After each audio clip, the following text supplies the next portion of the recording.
Are you trying to reinvent yourself by decluttering? I want to give you some guidelines for decluttering and let you know how that can help you in whatever area you are reinventing yourself. How's it going, Reinventors? I'm Amelia. This is Reinventing You. I want to inspire you to reinvent yourself.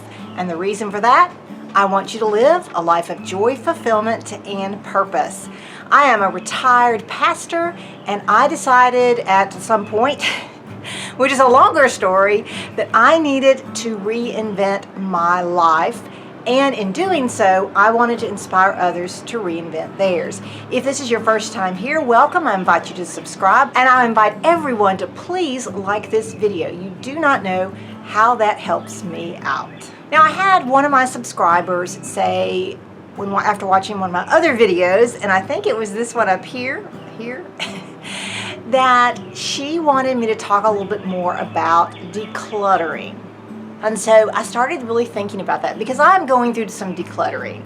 And the reason that my husband and I are decluttering is that we are moving. My husband is going to actually be retiring, not early, but he's full retired within a few months. And so we are having to combine two households into one. So that is one of the reasons for the decluttering that we are doing right now. And I realize that a lot of people have a lot of different reasons for decluttering. Now, it could be just something as simple as spring cleaning, or it could be somebody who decides to become a minimalist. I mean, it's the range of reasons for decluttering. There are several things that you need to think about when you are decluttering. The first thing you need to consider is, what is your goal for decluttering? Are you just cleaning out? Are you trying to reinvent your space or a particular room?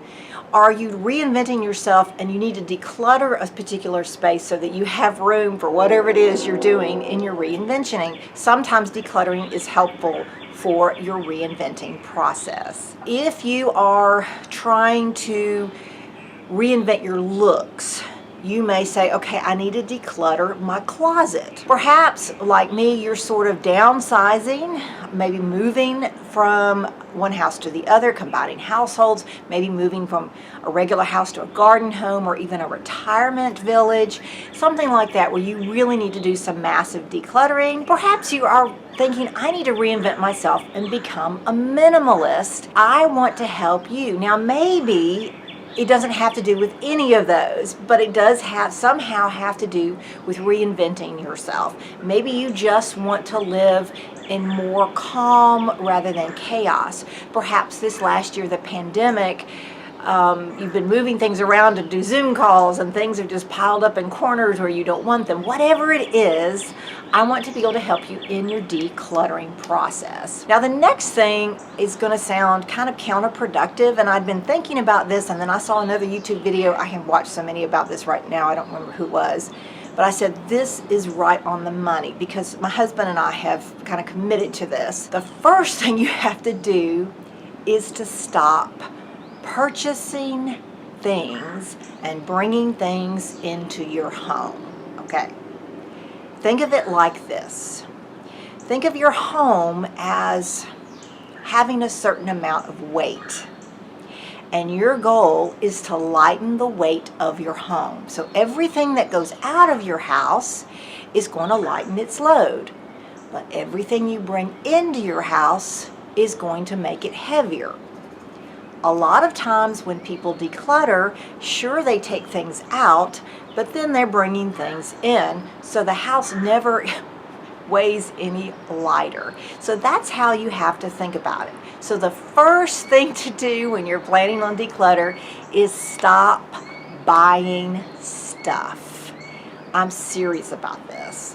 One of the things my husband and I have committed to is not to buy anything until we've moved into our new home, which helps us, number one, we don't have to move it. And number two, until we get there, we're really not sure, what exactly are we going to need, what is going to be necessary, what's going to fit in, because the rooms are different and everything. So we really are going to have to spend some time. And personally, I don't want to have to go through this kind of decluttering again in 10 or 20 years. I want to keep things as minimal as possible. Or as my husband says, I'm not going to become a minimalist. That's fine. But I do want to lighten the load overall in our home. And that is so hard because, you know, you can get on your computer, your phone, you can order things, it's mailed to your door. It is a second nature, but you have got to stop. Do whatever you need to do. Have a limit on your credit card. Commit to a friend or your spouse or somebody that before I purchase something, I've got to run it by you.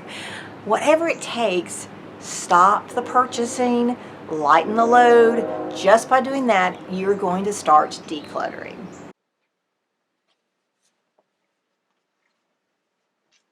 Now, if your goal is to simply change your wardrobe or be more organized, or perhaps just simply get more control of the chaos in your life, perhaps you want to reinvent the way you are perceived in the world or the way your home looks, just those simple things, then you might consider doing the Marie Kondo way of decluttering your home. And basically what Marie Kondo says is to keep the things that you love and truly need. So that's like the basic thing. So you have to hold something in your arms and say, do I love it? Does it bring me joy? Is this something that I need, even if it doesn't bring me joy? And that's the question that she asks. Now, that's a very simplified version. Another thing that I like about Marie Kondo is that you don't just take your things and say, okay, that's it. You also need some gratitude of what you have, whether you let it go or you keep it. If you're letting it go, then you give thanks for the item and you actually do let it go to somebody else or some agency, or I guess in the garbage too, but you just are grateful for what you have and the use you've gotten out of it. The other thing about the things that you keep is that you should take care of them. Now, Marie Kondo has very specific ways that she suggests you organize your closets and your drawers. I've tried that. It doesn't really work for me as well as it should, but you know, I use some of what she recommends. The main thing is to take care of what you do have. So it's not just being thankful, but it's also saying, okay, I'm going to be more responsible for the things that I do own and care for them as well. So if you're just simply doing some decluttering, you're doing some spring cleaning, you're reinventing your wardrobe, you're reinventing your organization, your life, perhaps a room or two or your home, then the Marie Kondo method of decluttering may be helpful for you.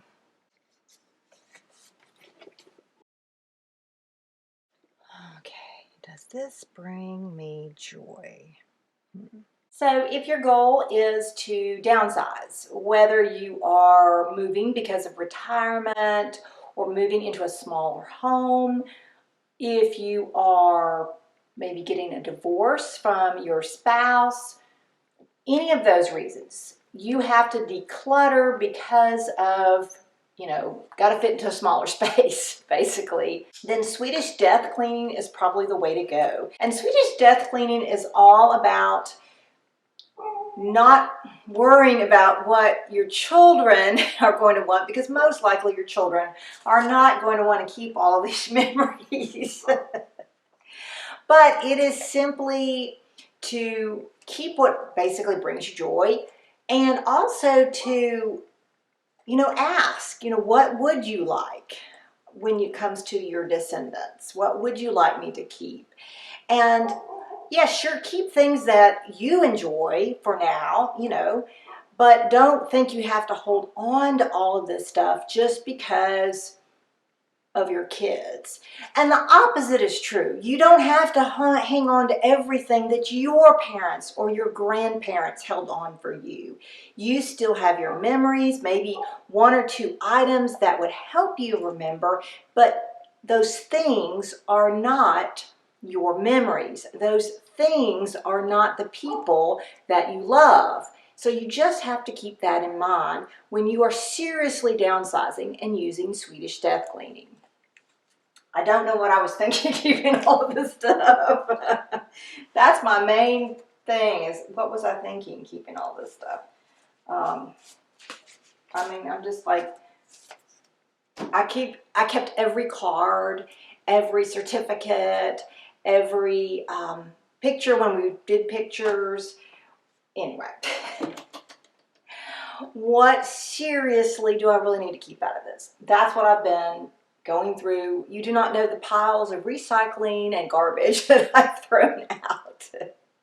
That doesn't say I'm not getting rid of everything, but I'm keeping the essentials. Things that either are important for me, I want to still keep them, or I'm going to save them for the next generation. But I'm also going to make sure that I label everything, who's in the picture, what was going on, about when this picture was taken, or whatever occurred. So it's not a big mystery. I had to throw away all this stuff that belonged to my grandmother or grandparents because nothing was labeled. I had no idea who all these people were. So just keep that in mind when you're doing your own downsizing. Another goal that you may have to reinvent yourself is to become a minimalist. Now, I don't want to say that minimalism is the extreme form of decluttering, but it is in certain ways. Now, as my husband says, I'm not going to become a minimalist. I think that is true, not completely. But there are some facets of minimalism that I find very helpful, and I really want to try to have those same, use those same thoughts of minimalism in my own decluttering process. One of the things that I like about minimalism is it says, what do you really need? It looks at what you have or your lifestyle, and it just says, do you really need these things? And I think that is something that even if you're not a hoarder, like you don't have piles of stuff in your home and you're not constantly, tripping over items or can't open your closets because of the things inside, that we a lot of times have a hoarder mentality. And I find myself doing this as well with my essential oils. I'm always ordering more oils. I don't need all those oils. In fact, I finally realized I do not have a huge case of oils that I already have that I'm using, and I have 2 or 3 extra. Well, I don't need those. That's sort of a hoarder mentality. So minimalism says just have what you need, but it's more than that. It's a simplification. And it's not bringing things in. I talked a little bit earlier about, the weight of your home. So it's not just getting rid of things there, but also not bringing things in your home. Now, there are some things about minimalism that I find too extreme. I don't care for the blank walls and, very little set-abouts. I think it would be, easier to dust and keep clean, but at the same time, it feels very kind of institutional for me. So that's not something that I personally like. You may be into minimalism. That is awesome. I recently read a book by Fumio Sasaki called Goodbye Things. It was about the new Japanese minimalism. And in the book, Sasaki talks about something called danshari, which is the Japanese art of decluttering, discarding, and parting with your possessions. He has in his book some great examples. He shows his apartment before and after. He also gives 55 reasons to help you say goodbye to your things, or ways to help you say goodbye to your things, and 15 more tips for the next stage of your journey. Now, when I read through the book, one of the things that I realized, there was a lot of things in there that I was like, I can't really use these. But there were several things that I found very interesting. First thing I love he talks about in the book is that stop thinking you can't discard the things. Like, stop thinking you can't declutter. Stop thinking you can't get rid of things. That's the first thing. It's sort of I guess what he's saying is decluttering starts with a mental attitude. And I think that's very important. Is you can't think, oh, I should declutter, but I can't. I don't have the time. I don't have the energy. And some of the things that really struck me that were very important, and this kind of goes back to the hoarding idea, one of which was discard anything you have multiples of. I know that sometimes you see a sale on something, and if it's something you need, like there's a lot of spices that we go through a lot, and sometimes we'll pick up extras of those, but we don't need cases of soda. We don't need really to keep back tons of paper products, all those kinds of things where you can go out, unless you're in the middle of the pandemic, and get. And that's one reason why we stopped buying things at big superstores like Sam's or Costco's, because we would, for one thing, run out of room where to store everything, and we just never used it that fast or that much. Discard it if it's just for the sake of appearance, whether it's trying to look sophisticated or cool or whatever. Why are you really keeping that item? Or if you think, well, Aunt Martha gave me that for our 5th wedding anniversary, or that was a wedding gift from so-and-so. What he says in the book is, how many times have you given somebody a gift, you remember the gift, and you go to their house looking to see if they still have it. If I give a gift to somebody else, I'm not going to be thinking about whether or not they still have the gift, or whether or not they're using it, or is it in their home. And my cat is walking around the bed where I have my camera propped up, so we're causing this little bit of an earthquake. Sorry about that. Another thing that Sasaki says that I really liked in Goodbye Things was that we have a tendency to go through our storage containers and our garages and places that we keep our stuff. And we say, well, let me clean out this box, or let me clean out this tub of things. And we go through stuff and we get rid of stuff, but then we keep the storage container or the storage chest.